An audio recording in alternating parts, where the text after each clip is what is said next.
Mjito wa kukodiwa. 10 ndani 10 nje. Alafu tuko watatu tu. Mama anashukuru tuko mbali sera. Mama kila siku akipiga simu ananiombea pumzi mzee. Mama anauliza, "Mwanangu, wewe mbona urudi?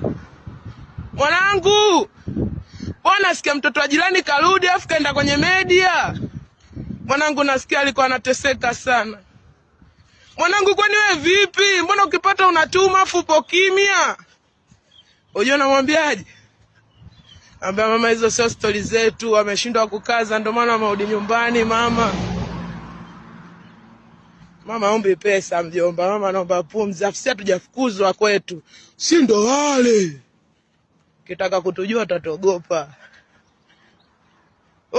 Akikuuliza hapa ni wapi ambapo ulipokuwa ndo pale takuja tutapajua. Sasa usemaje?